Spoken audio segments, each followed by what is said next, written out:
How are you doing, leaders? I hope you're doing well.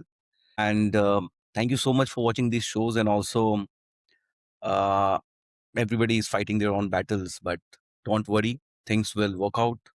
If things are working out well for you, never forget to help the other leaders around. And if they're not working out well, wait for the right time to come. Today, as usual, I've got a very special guest with me. I've got Dr. Prabhudas, prolific professional, and right now he's doing something very interesting, which we are going to talk about. But before we go there, would like to give a brief introduction about what Dr. Prabhu is actually up to. He is running something called UVA Ahead. And what is that? It's a learning and development platform focused on empowering adolescents, parents, and educators through structured coaching, personality development, and life skills program. Now, what does that this platform does basically? It delivers workshops and guidance across parenting, career counseling, and communication skills, which is aimed to build confident, future-ready individuals. Isn't it the need of the day? He has a strong focus on holistic development, and so is UVA. UVA Ahead is positioned as a partner in shaping the next generation through practical and real world learning interventions. Thank you so much, Dr. Prabhu, for joining us, and extremely grateful that you have been doing such a great work in this particular domain. Thank you. Thank you, Rishikesh. Thank you for this opportunity to be on your podcast and great to have me with you. And I would look forward to have a very fruitful interactions in order to brief as to what me and my startup is doing and the initiatives are. Right. Sir, first one is that you have spent decades across public health development and coaching, and eventually, focusing deeply on adolescents and parenting. Would love to understand from you that what were those professional and personal turning points that led you to this space, and why did adolescence emerge as such a critical focus area for you?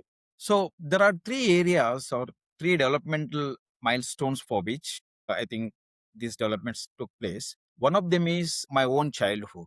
I had a difficult childhood and a teenage phase wherein I had to face a lot of challenges and could overcome through my own resources available to me with the support of the resources which are there and outside resources as well. But at the same time, while I was growing up, what I could see also is that not just only me, there are so many other teenagers, there are other children who also are going through the similar challenges or similar difficulties or similar problems. Parents themselves were not able to cope up with their adolescents or their teens. They're not able to groom them positively, nurture them positively. That is what I could see people around me across the areas wherever I was traveling or wherever I was. Then the third important development that came into is that I have started my profession. It's been almost 3 decades, more than 3 decades that I am working in the public health. And over a period of time, say amongst the 3 decades, more than a decade, I spent almost more than a decade in adolescent health or in the public health sector in the vertical adolescent health section. So there are 4 or 5 verticals when we talk about public health. One is on child health, second is on neonatal health, and third is on reproductive health, maternal health, and there is also a vertical called adolescent health. So I have actually been working for adolescent health, school health, and the developments, which is basically one of the vertical and flagship program for Ministry of Health and NCRT, jointly implemented, jointly being executed in the country. So I've been working for in that sector for almost a decade. So that actually has leveraged me to even understand the more intensively and the larger issues, the gaps, the larger problems for parenting, not just only in the rural areas, not just with the uneducated people, but even educated, literate people. There were number of challenges that they were facing as a parents, as educators, counselors, or even a medical officers or caregivers. So that's where I thought is that the parenting is very, very crucial, and this is something that we need to be talking about. Right, sir. This is important because one is your personal journey, and the second one is also your professional background. Kind of, you felt what you're doing right now. Like, you kind of felt it, and And that is so much important, sir, because I feel a lot of people like you who are doing such a great work are actually those people who have felt it somewhere in their life, and then they also learned it in their professional life, and then they have combined both the things to deliver something which is adding value to the society. Kudos to this, sir. And now the next one is that adolescence is often misunderstood, sir. Like is either seen as a difficult phase or something to simply get through. So, from your perspective, why adolescence is one of the most critical stages of human development, and what are we getting wrong about it today? I understand. So the important aspect is many of us, or most of us, doesn't understand what this adolescence is all about. Many of us even don't understand as to why the adolescents behave the way they behave, because we think that and we also even try to compare with ourselves as a parents, our adolescence or our the teenage time with them, but we don't understand, we don't consider the scenarios that are keep changing. See, one of the important aspect is the adolescence is the bridge between a child to an adult. Some say it is a bridge, some say it is a cross road, but in any case, there is a growth spurt that happens during this period of time, a sudden growth spurt mentally as well as physically. And the development that takes place, the sudden growth that is happening, or the brain which is in the construction and still not yet fully developed, has it poses a lot of challenges, and the physical developments adding it to it with hormonal changes that are taking place. The adolescents, even they themselves doesn't know as to why they behave the way they behave, why are they becoming, or why are they be behaving, or their natures are keep they are becoming whimsical, or the way that they are behaving, they themselves are not even fully aware about, and parents are not able to understand them fully because of these changes. And adding to it, more fuel to it is that the media influencing the rapid change, social changes that are happening, and the challenges, the curricular and the other academic pressures that they go through. Adding all these things, actually, if you look at the adolescent population, it's almost in India, it's around 21% of the age group, that is 10 to 19 is an age group that's called an adolescent uh, age group. So this age group is around 21%. It represents around 21%. And if you look at uh, the same age group, otherwise in the other countries as well, it represents around 16 to 18% somewhere. Adding to the say around maybe even till 24, 15 to 24 age group, it adds to up to around 30%, 25 to 30% of the population of the country, of any country. And you now imagine the 25 to 30% of the population of the country responsibilities are shouldered on amongst this or on this youth. So that is the huge population. And if you look at the studies also, Rishikesh, the recent studies by WHO it indicates that around more than, I think, some 20, yeah, around 25% of them are actually are uh, having struggling with the mental disorders. Data shows that 27% of them actually are struggling with the mental disorders. A lot of them are with the depression. A lot of them are having issues of mental anxieties, issues with the studies, academics, concentrations, and peer pressures and other things. So number of those issues are there with the adolescents basically are facing. But then, more importantly, that or tragically is, even recently when I was part of the one of the seminar with the NIMHANS, that indicates that there are a lot of the adolescents are actually suicidal deaths are reported very high. So suicide is one of the important and the leading cause of death amongst the adolescents. I think more than 70% of the adolescents or teens are reported to be attempting suicides uh, in the countries, low and middle income countries like us, which is, of course, not just only adolescents, but also it extends till age group of 23 and 24 as well. But then that is huge. As I Absolutely. said recently, when I have attended one of the workshops or the seminars in Nehemans, it says that we are actually sitting at the, uh, as far as the suicidal deaths are concerned, we are sitting at the iceberg, the tip of the iceberg. We doesn't know as to how big, how huge, how large the problem is, because not all the deaths that are happening are reported. So Right, that sir. is the huge problem. So while we are discussing, while we are speaking, maybe there are students, there are homes in which there are silent people there, or maybe in the classes of your teens, there are children who are actually silently there, sitting amongst themselves, maybe having issues somewhere or the other, either physical or mental issues. So this is a very bad condition actually, I would say. Say 70% of the adolescents, like, they are prone to suicidal thoughts, is what we're telling you. And that is something which is a result in the last, I think, 5-10 years, sir. I think, or was it like it was never reported before, no studies were done, and in only in the last 10 years we have started studying more? Yeah, it is like that. The studies have been coming up more. A lot of agencies, institutions are investing into it now. And then people are investigating, people are working on it. There are a lot of researches that are happening, surveys that are taking place. So that's a recent developments, of course. Even earlier there must be. But more or the less, maybe the changing scenarios, Yes.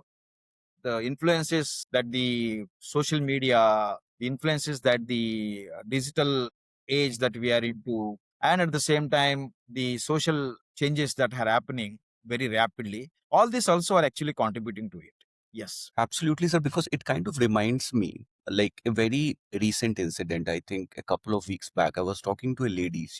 She's around 60 plus years old. And so she was kind of, sexually harassed while she was, in her adolescence. And it was her close cousin brother. Like, and she could not tell it out. And even when she got married to some other guy, that trauma was always there, but she could not Ah, tell it. And now when she's in her 60s, she was telling me that, Rishikesh, this is what happened to me, but I could not tell. Maybe, sir, now is the time when I think, because of people like you, because of the awareness that's created, people are talking about it at least. I understand. Yes, it is. It is. In fact, not just only about the people, even the governments are also are becoming more aware about it. They are also trying to invest on these people, because if you look at the governments, earlier governments were thinking that, or apparently, if you look at the adolescents itself, the adolescency or the adolescent age group, if you look at it, what apparently it sounds is as if this is a very healthy age group, happy go lucky, jolly, enjoying age group. There are no issues as such. Even the government doesn't felt earlier the need for investing on them, because people were not only just in our country, even other countries and across the globe also. Yes. People were trying to invest for child deaths, malnutrition, maternal deaths, or investing on issues that are more burning and more, say, the indicators that actually are there globally, which are determining your country's growth and development.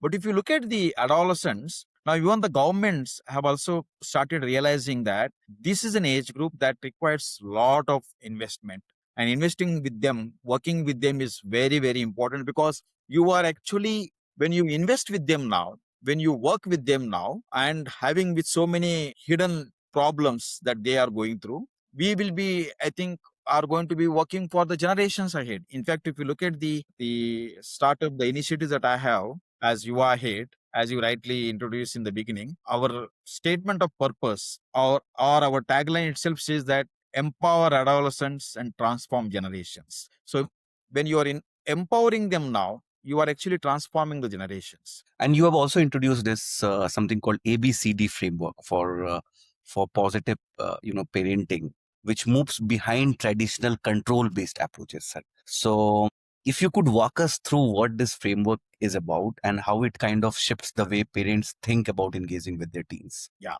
So the ABCDs of parenting, basically, I have written a book on parenting teens, uh, and which talks about positive parenting. That basically talks about shift, making a shift moving from a traditional parenting to the uh, nurturing and positive parenting. So when I'm saying parenting, because nowadays wherever we go, usually, or when we talk about that I'm taking a workshops for parents of teenagers, people think as if, are we teaching them parenting? Are we not well equipped parents? Or is it something that we need to be learning the parenting? Did we not go through our own childhood, or did we not learn from our parents, or have not been able to understand what parenting is? But then the important aspect is, I talk about parenting basically, as I said, a shift. There are three important areas where I say it is a connection, moving from control to connections, Yes.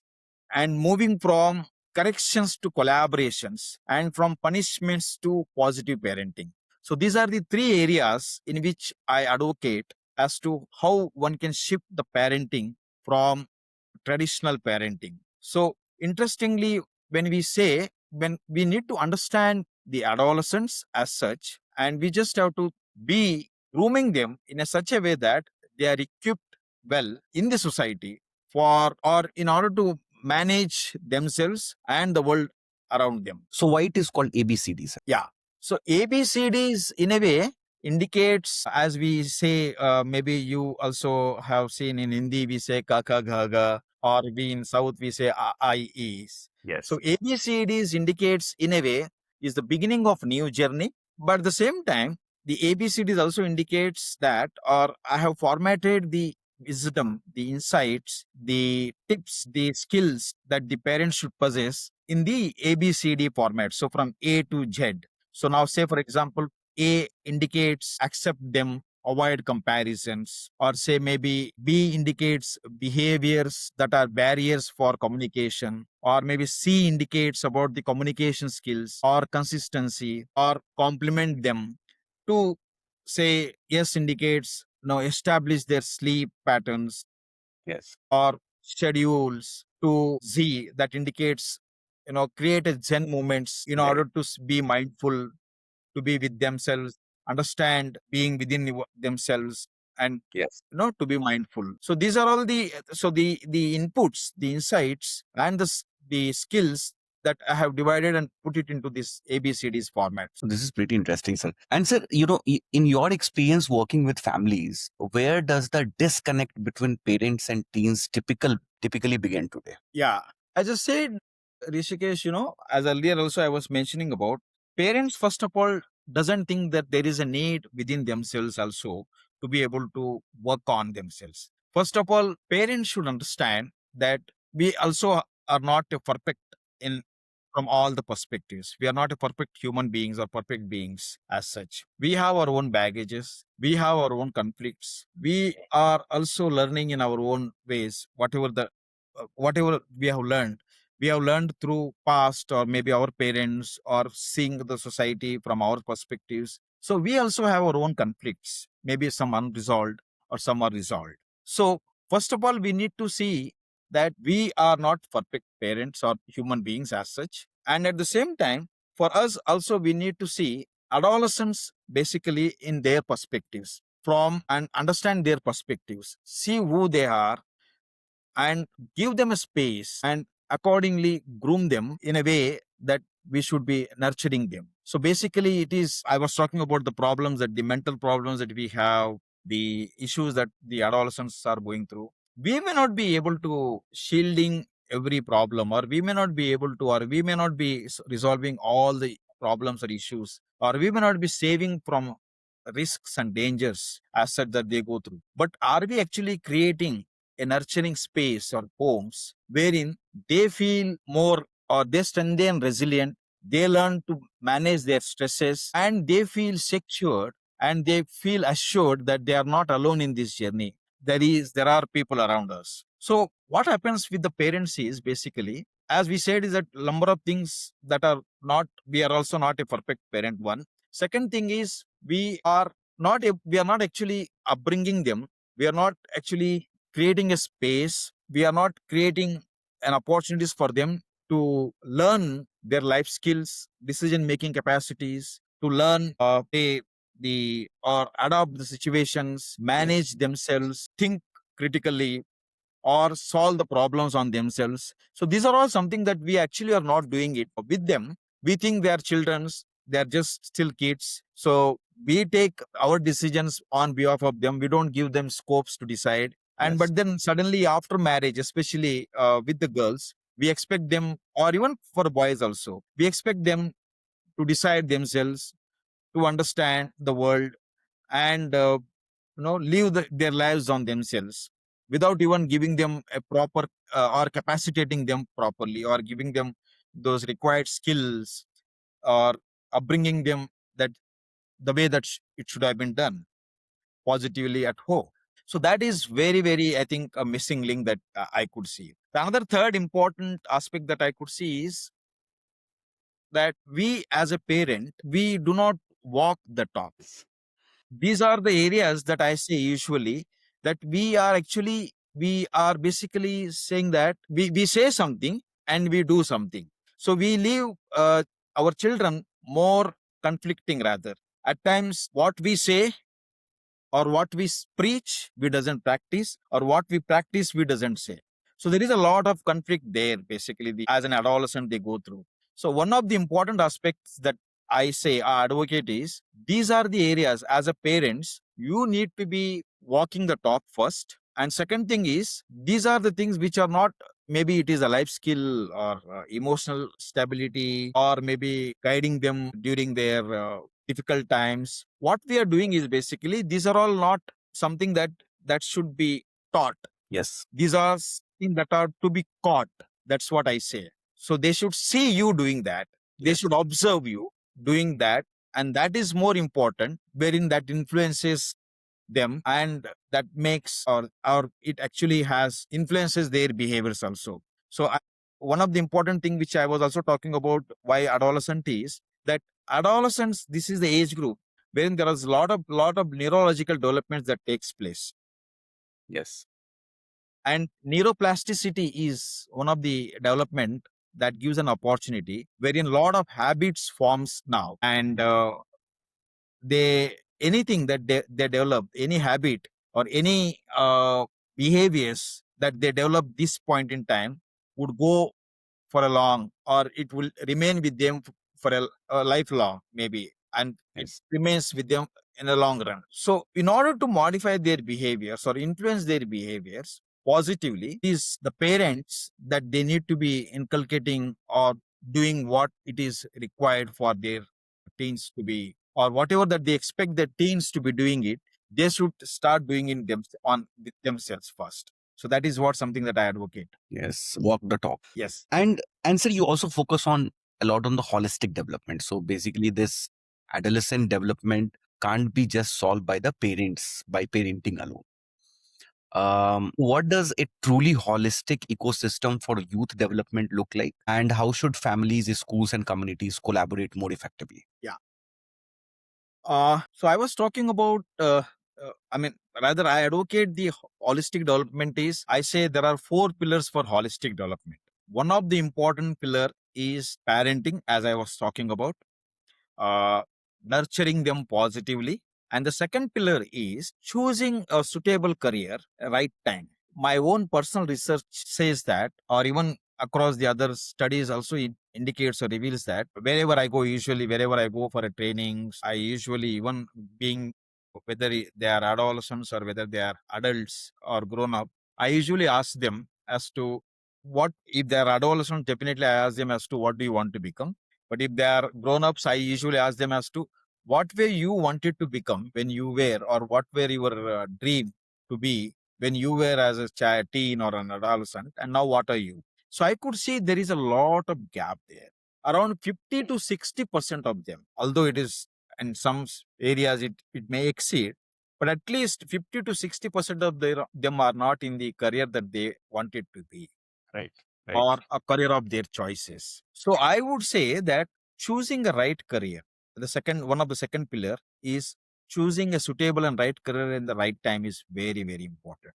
Because when I say choosing a right career, it doesn't mean that you should be choosing it by saying that, say, maybe I am good at maths and then I should be going for engineering, or if I'm good at biology, I should be going for medicals, or if I'm good at accounts and numbers, and maybe I should do CA. So when I say choosing a suitable career, it means that you are actually choosing the careers based on your personality, Yes. based on your interests and abilities that are very, very important. So certain personalities may not be suited or fit for certain professions, maybe. So one need to be able to understand that, and there are certain processes, there are certain protocols that one should be going through. So that is the reason why choosing suitable career at right time, maybe somewhere around ninth standard or 10th standard is the right time for anybody to be able to choose or streamline themselves in order to get into a right profession. So I'm not saying about just only education or degrees, but it is also about getting into the profession, in a proper, with a clarity rather. Yes. That is the second pillar. The third pillar I talk about is life skills. As I said, most of us as a parents, we leave the children without empowering them with the life skills. So empowering them with the life skills is very important, and third pillar that I advocate, which talks about thinking skills, emotional skills like emotional intelligence, or maybe understanding or knowing their emotions and managing their own emotions. At the same time, also social skills. So they are categorized. There are 10 important life skills which HO and UN agencies advocate, is that these 10 skills are very, very critical. So thinking skills, emotional skills, and social skills. So these are all very important skills that one needs to be empowered with. One needs to be taught at a very early age before they are prepared to get into the life full placed. Yeah. So that is the third pillar. And the fourth pillar is maintaining the health and wellness is very, very No. important. Like when we talk about Yes. health and wellness, it is not just about taking care of the diseases or addressing the conflicts or diseases as it arises, but I'm talking about even preventing them or at a more preventive level. So nowadays, more than the infectious diseases, studies also says that there are lifestyle diseases that we have.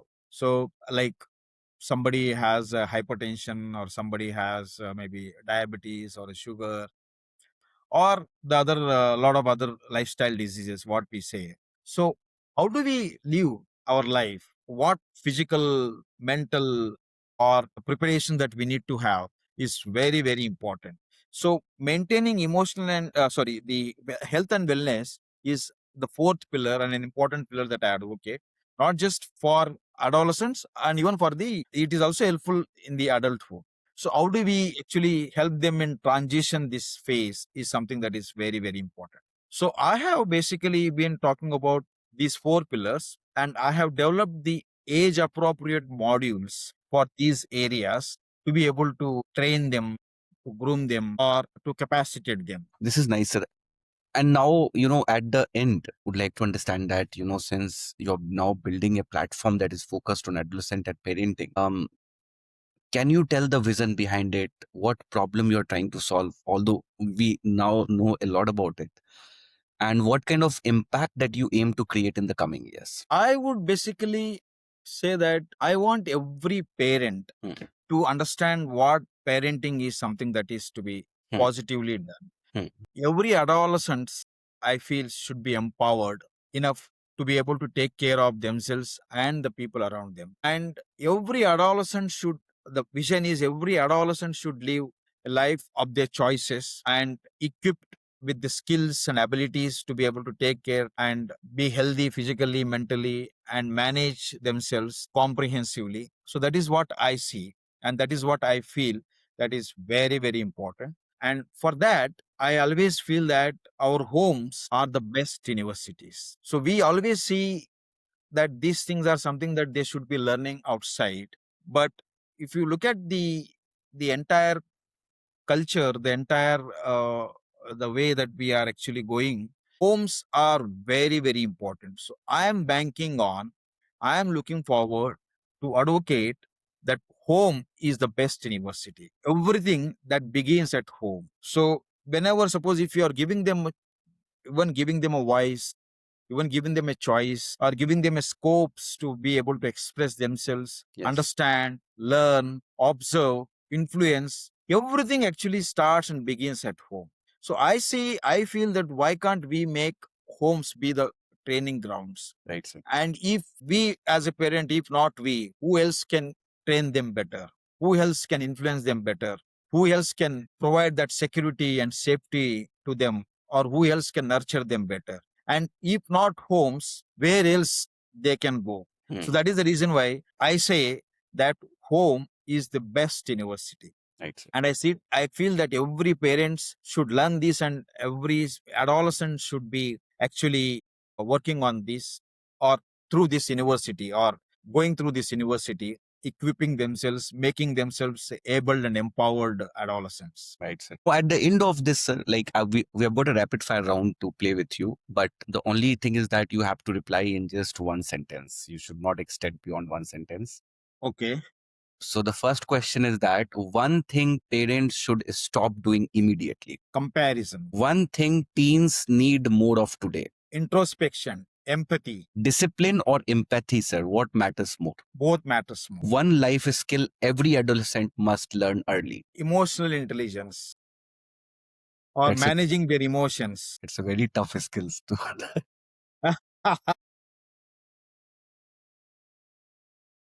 like it kind of goes like up and down. So like for 1 month, people are emotionally intelligent, then one day they will behave as if they are emotionally unintelligent. Then again 30 days they will be good. Yes, yes. But what I say is, when I'm saying emotional intelligence, Rishikesh, I'm not saying that emotional intelligence is becoming perfect in managing your emotions. Emotional intelligence is being aware about your emotions, Hmm. what they are, when they prop up, at what situations, and how they prop up, and learn to manage them. That is very, very important. And one of the important communication skills, maybe uh, even better, is a communication skill, I would say, apart even before emotional intelligence. So communication skill is the best one that they should be able to learn. Yes. Thank you so much, Dr. Prabhu, for joining us on this podcast and sharing all these insights. Extremely insightful session. And this is the need of the day today. Like, so for all the leaders who are parents or who are going to be parents, this session will add a lot of value to your life. And always will also be putting up the LinkedIn profile and email ID of Dr. Prabhu in the description link. Please feel free to reach out, because we all know, like, I am in my 30s. There are people in their 40s, 50s. We all have gone through tough adolescence, maybe for a couple of years, 3 years, 5 years, maybe for longer as well. It's, can we make a better adolescence, period for the generation to come, or for this generation. So let's join hands with Dr. Prabhu and let's see how much can we contribute along with him. And thank you so much, sir, for giving us your time, and thank you so much for discussing these topics in details. Thank you. Thank you. Thank you, Rishikesh. I just wanted to add one thing lastly, is that as a parent, adolescents are actually aware about what's happening around them. They are actually, they also have resources and capacities within themselves to manage. All that what we need to do is to understand that they are actually sailing through a troubled water now. They are actually going through a difficult terrain. All we need is, as a parent, we need to support them. We need to give them that assurance that they are not alone on this path, and create a secure space for them to grow full, and flower, or maybe flourish, empowered, and empowered enough to be able to face the world or the challenges across. Thank you so much, sir. Absolutely. We are all a part of this vision. Thank you so much for joining. Thank you. Thank you, Rishikesh. There are two, three areas in which I'm working for through the UVA Ahead as an initiatives. So UVA is the actually a creative representation of UVA. As you know, UVA is adolescent, teen, in Sanskrit, and in other regional languages of our country. So that is what that word UVA, UVA is actually has been derived from there. And ahead is an acronym that stands for adolescent health, education, and development. So while it is an acronym, it also signifies that the initiatives actually keeps the adolescents or lead them ahead, look them ahead, keep them ahead. So that's how the UVA Ahead initiatives are all. So these are actually basically uh, they revolve around adolescents. So one of them is, as we were also discussing about the parenting teens, and second is empowering them with the life skills that they require, the 10 life skills that we were talking about: thinking, emotional, as well as the social skills. And I also have created age appropriate modules for emotional well being, body literacy, or knowing themselves, their bodies, or we say about the sexual and sexual education, or sex education, what we say, or sexual and reproductive health education, we say. So that is we have, and nutrition, very importantly. So there are modules on which they are age appropriate.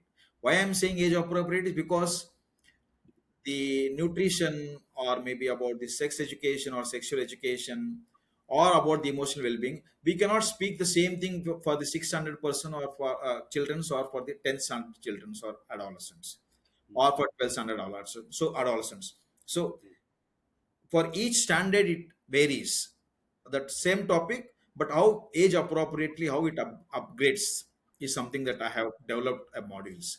So they are revolve around adolescents, and orientation for the with the ecosystem, that is the ecosystem around the adolescents, people who are there around for adolescents, teachers, elders, decision makers, leaders, and people around them. So orienting them as to what adolescency is, what adolescent age group is, why they are the way they are, how do we need to create a safe and secure environment and space for them, how do we groom them uh, positively. So all these things are being oriented. So these are the main important services that I provide through these initiatives.